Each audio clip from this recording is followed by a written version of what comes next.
Jesus se manifestou aos 11 discípulos e disse-lhes: Ide pelo mundo inteiro e anunciai o Evangelho a toda criatura. Quem crê e for batizado será salvo. Quem não crê será condenado. Os sinais que acompanharão aqueles que crerem serão estes: expulsarão demônios em meu nome, falarão novas línguas, se pisarem em serpentes ou beberem algum veneno mortal, não lhes farão mal algum. Quando impuserem as mãos sobre os doentes, eles ficarão curados.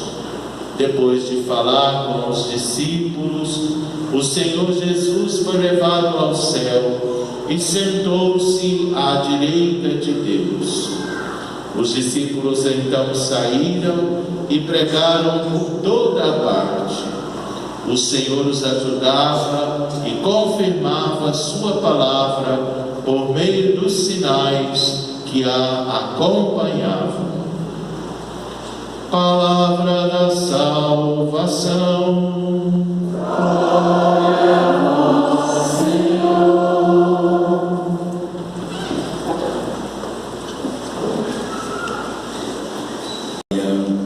Convento e Paróquia São Marcos São Lucas, Frei Roberto, que nos honra tanto com esse coração generoso, sempre amigo. Obrigado, Roberto. Querido Frei Lúcio, vigário desta paróquia, querido Frei Pedro, Maria Pedrão,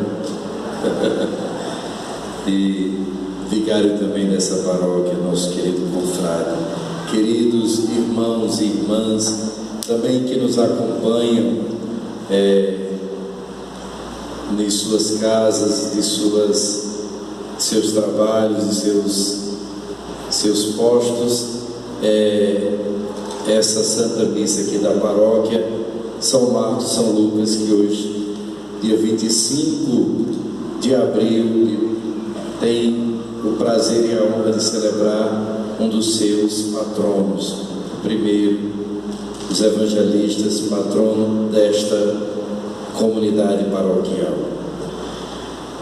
Nós acabamos de ouvir o Evangelho do próprio São Marcos. É o Evangelho mais curto que existe, só são 16 capítulos. Lá na Bíblia, no Novo Testamento, está colocado como o segundo Evangelho. É precedido do Evangelho de São Mateus, mas a Igreja sempre ensinou que é o Evangelho mais antigo dos Evangelhos canônicos, dos 4 Evangelhos que nós temos.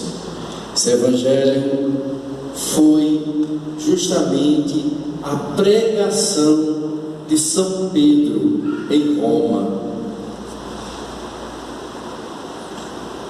Jesus tinha dito, e nós ouvimos nesse Evangelho, que os discípulos fossem pelo mundo inteiro e pregassem o Evangelho, anunciassem o Evangelho a toda criatura. E os 12 primeiros apóstolos fizeram isso muito bem. Mas quando eles perceberam que já iam partir para a casa do Pai, e que essa tarefa de levar o Evangelho a todas as nações era muito grande, eles, inspirados pelo Espírito Santo, começam a colocar por escrito aquilo que foi anunciado oralmente. E o primeiro a fazer isso de uma forma totalmente canônica, inspirada por Deus e coordenada por aquele que foi o primeiro Papa, o próprio São Pedro, foi São Marcos. Quem era São Marcos? Esse grande evangelista, um menino, como falei, criado sempre na fé. Tudo nos indica, a tradição não fecha essa questão, mas Tudo nos indica que ele era órfão de pai, mas teve a graça de ter uma mãe extraordinária, uma mulher virtuosa e santa. E aqui está uma das grandes características que faz grandes homens e mulheres de Deus: é ter uma mãe piedosa, uma mãe santa. Quem teve essa graça, ou tem essa graça? Levante alta a mão, diga obrigado, Senhor. Vocês não sabem como o papel de uma mãe, como aquela primeira catequista, como aquela primeira que nos ensina o amor a Deus, a nosso Senhor Jesus Cristo, a Eucaristia, a Igreja, a Nossa Senhora. Como isso marca a vida de um ser humano. Mulheres, não tenham medo de formar uma família. E se já tem uma família formada, não tenha medo de ter filhos. E tendo filhos, leve-os desde o primeiro momento para Deus, para a igreja, batizando na hora certa, aos 7 anos, colocando na catequese para a primeira Eucaristia, depois colocando no Santo Crisma. Vocês ainda conseguem até o Crisma, a maioria, né? E diz: depois do Crisma eles vão embora da igreja, mas a semente fica. Jesus disse uma coisa: o céu e a terra passarão, mas as minhas palavras, a minha palavra jamais passará. Se aquela semente está lá dentro, numa ocasião que menos gente espera, aquela semente brota e dá tanto fruto. Por isso, os pais também, claro, mas principalmente, é um dever sagrado das mães educar na fé. A maior herança, mãe, que você pode deixar para o seu filho, para a sua filha, e se talvez não conseguiu tanto com os filhos, agora com os netos, né? Você deve conseguir levá-los para Deus, plantar essa sementinha do amor a Deus, e vocês tenham certeza que mais cedo ou mais tarde isso vai dar fruto. Assim então aconteceu na vida. Chegou talvez a adolescência, se afastou um pouco, mas depois teve a graça de voltar. Tinha uma pessoa muito boa também na sua vida. São os anjos que Deus vai colocando na nossa existência. O nome dele era Barnabé, era primo de São Marcos. Barnabé, os Atos dos Apóstolos o define assim como um homem bom e cheio de fé e cheio do Espírito Santo. Um homem generoso. Ele tinha um campo, ele era de Chipre, da ilha de Chipre, o país, né? Era chipriota. E ele então vendeu aquele campo, e vendo que muitos dos seguidores de Jesus passavam necessidade, o que é que ele fez? Pegou o dinheiro daquele campo, entregou na mão dos apóstolos, e os apóstolos dividiram entre os mais necessitados. Era um homem extremamente bom.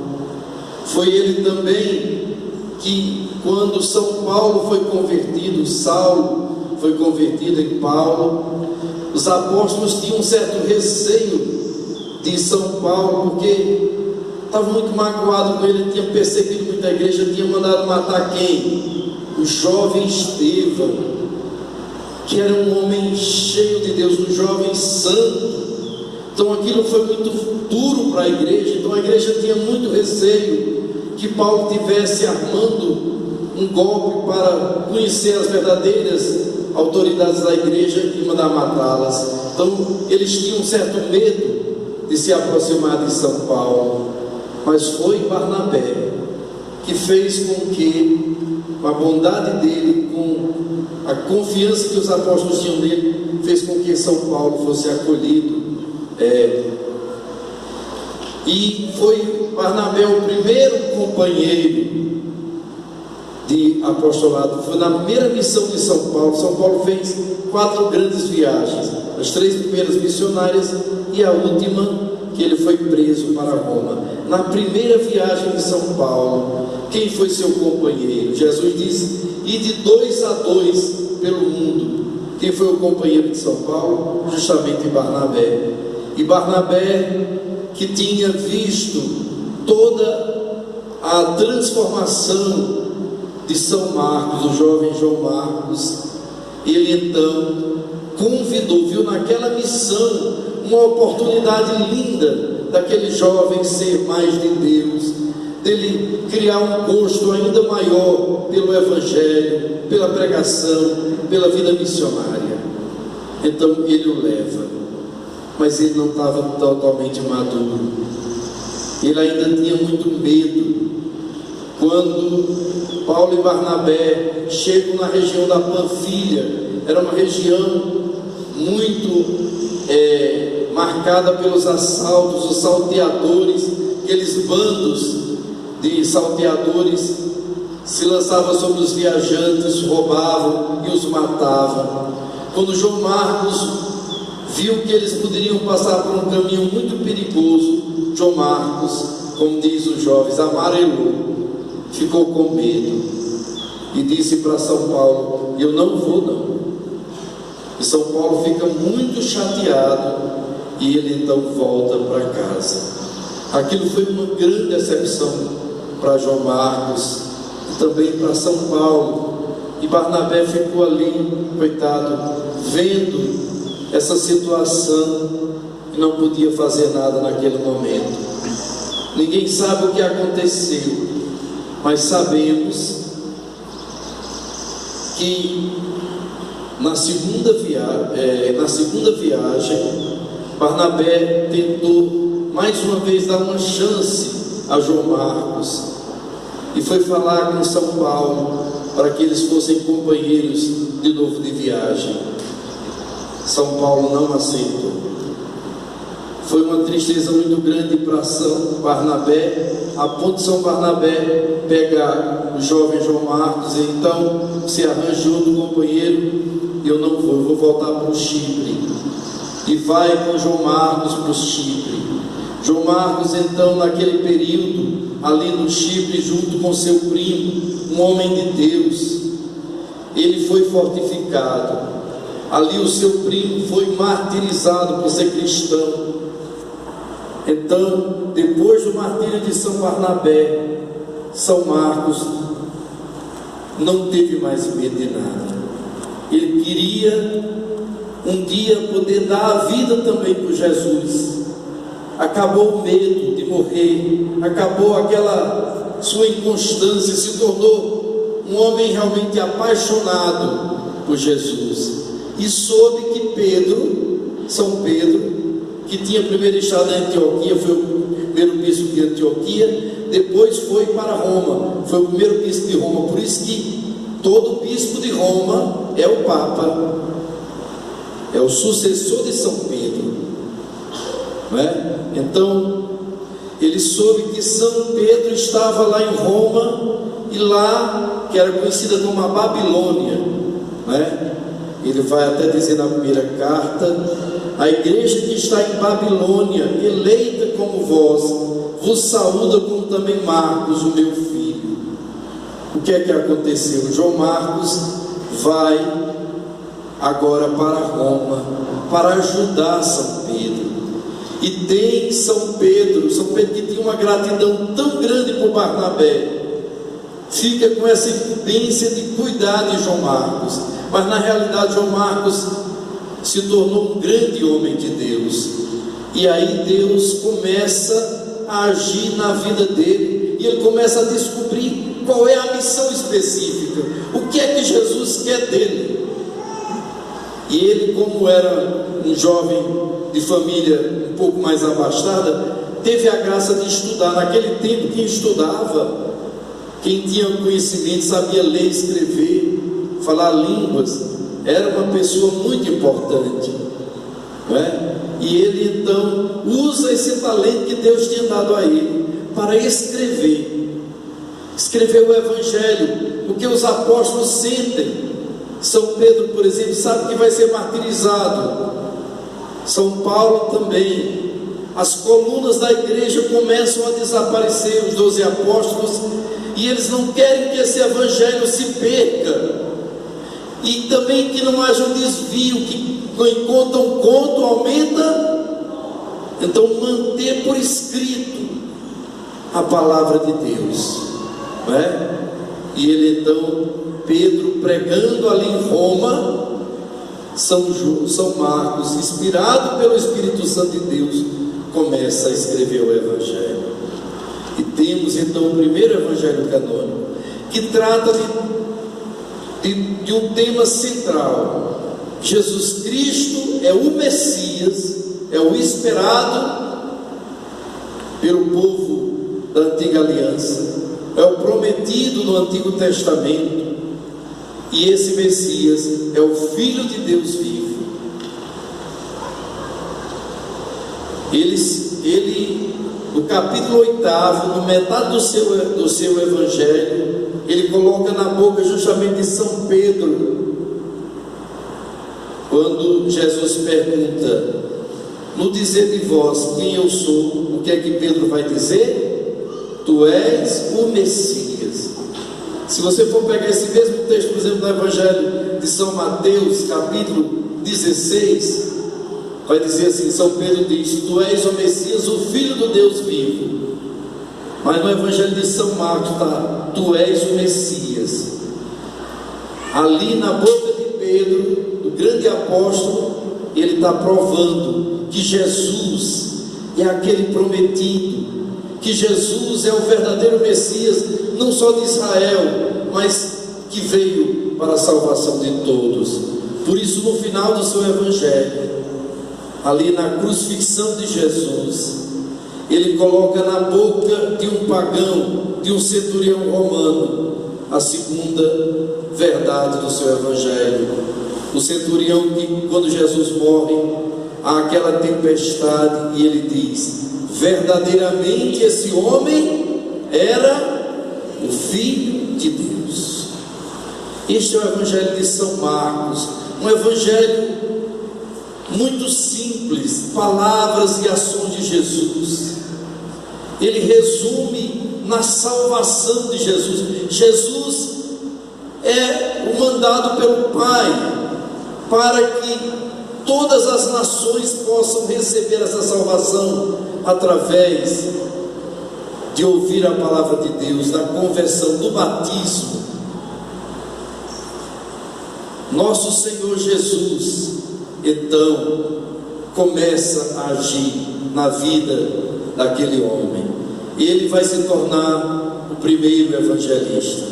Depois São Mateus, se você for ver o Evangelho de São Mateus, ele já começa da infância de Jesus, já começa. O Evangelho de São Marcos começa de onde? Da pregação de João Batista, já começa Jesus adulto, e termina com a sua ressurreição e o envio para todas as nações, inclusive Jesus na Galileia, não na Judéia como foi. Resumo, é muito curto o Evangelho. São Mateus já começa falando da infância, dos detalhes.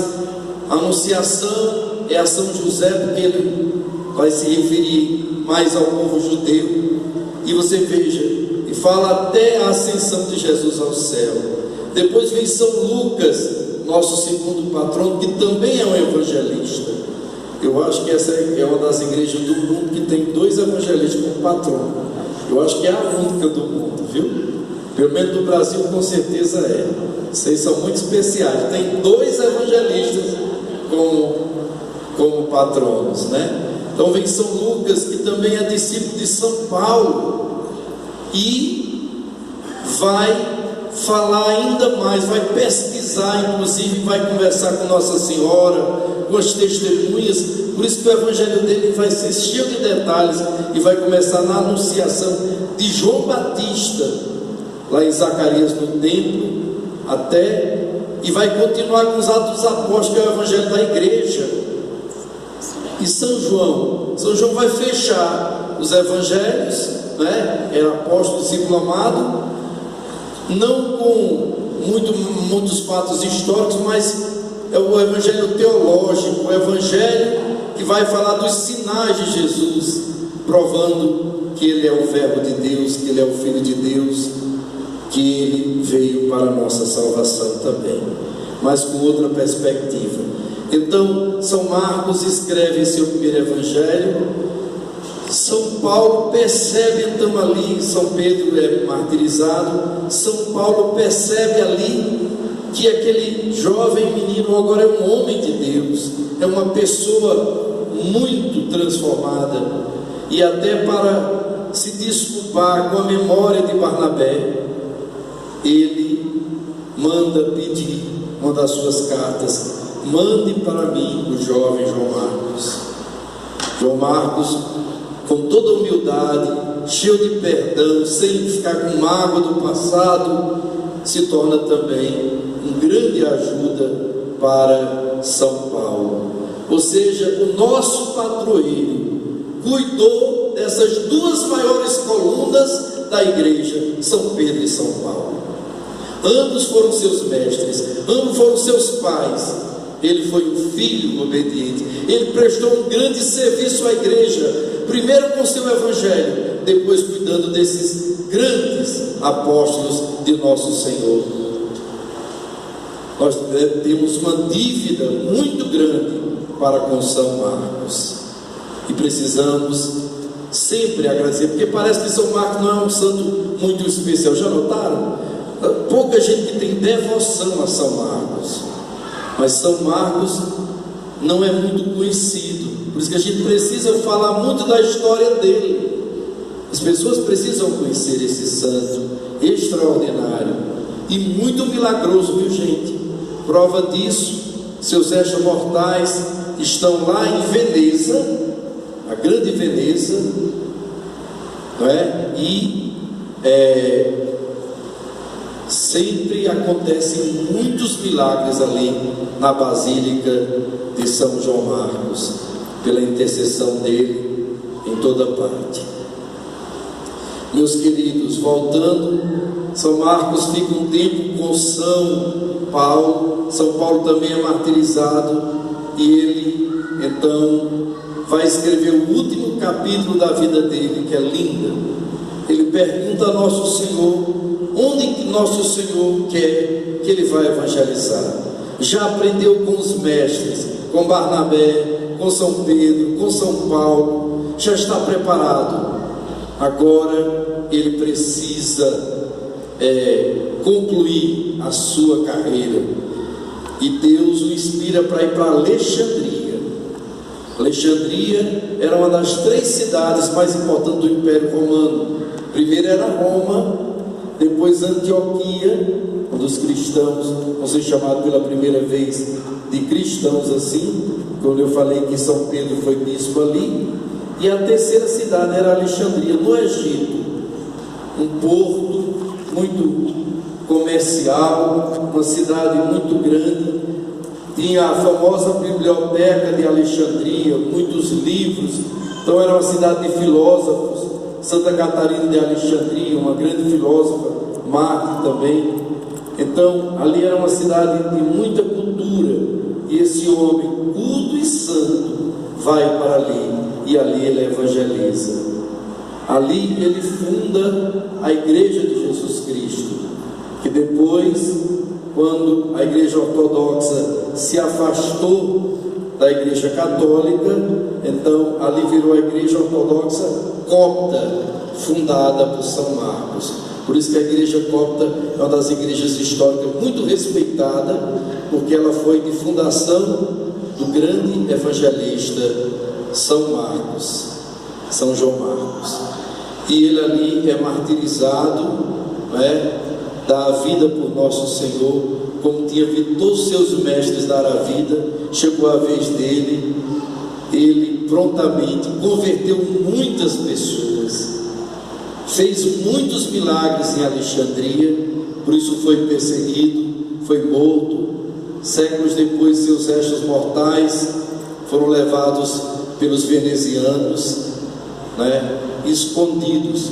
Inclusive, não sei se vocês sabem, no tempo que os venezianos sempre foram grandes navegantes, e eles comercializavam com todo aquele Oriente Médio, não é? Ali no Mediterrâneo. Então eles eram os muçulmanos, já eram os muçulmanos que tomavam conta daquela região ali de Alexandria, e eles, para também salvar os restos mortais do grande evangelista que estava ali, o que eles fizeram?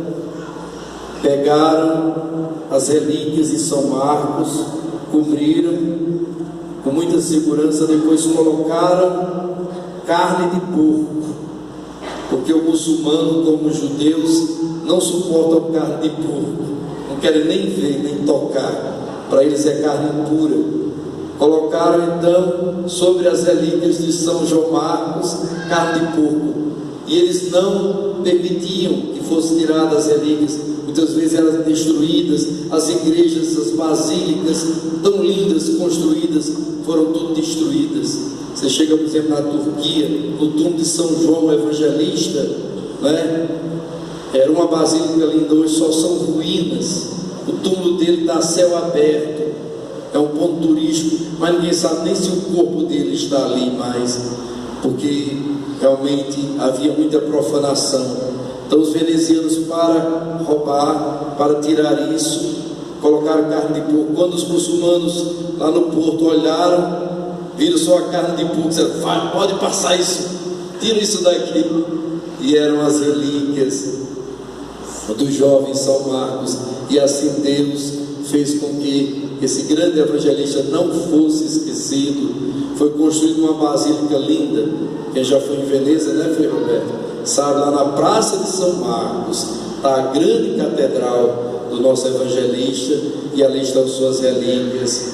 Por isso que o símbolo de Veneza é justamente o mesmo símbolo do evangelista São Marcos, que é um leão, né? Você vê sempre aqueles leões assim em Veneza, simbolizando São Marcos, que é o grande patrono de Veneza. E por que o leão? Já expliquei isso aqui a vocês, concluo com isso, porque justamente o evangelho dele começa com a pregação de João Batista. João Batista pregou no deserto, e no deserto, qual é o animal que é símbolo do deserto? São as feras, é o leão. Então São João Marcos começa o evangelho no deserto, então ele é simbolizado sempre pelo leão, né? São Lucas, porque é o touro. O evangelho dele começa onde? É a anunciação a Zacarias do anúncio do nascimento de João Batista, né? E ele está onde? No templo. E qual é o animal mais precioso do sacrifício no templo? É o touro, né? Então ele é representado pelo touro. Já São Mateus começa o evangelho dele com a genealogia de Jesus. Vocês vão ver sempre representado São Mateus ou um homem ou um anjo, né? Representando a genealogia de Jesus, a família humana de Jesus.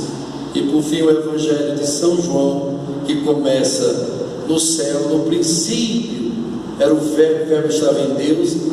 São João sempre é representado pelo quê? Pela águia, porque qual é o animal, a ave que voa mais perto do céu, mais distante? É justamente a águia. Quando vocês chegarem na Catedral de Brasília, vocês vão ver isso, né? Não sei se vocês se lembram, tem 3 evangelistas de um lado e tem um só do outro. Você vai ver São Mateus, São Marcos e São Lucas. São sinóticos, por isso que são uma linha só, são os parecidos, tratam dos mesmos fatos. E vocês vão ver justamente um touro, o leão e o homem. E do outro lado vocês vão ver a águia, São João, o evangelho espiritual, teológico, representando naquela imagem. Preste atenção quando você for agora a Catedral de Brasília, esse detalhe, se não esquecer um pouquinho da história do nosso grande evangelista São Marcos. Louvado seja nosso Senhor Jesus Cristo. Para sempre.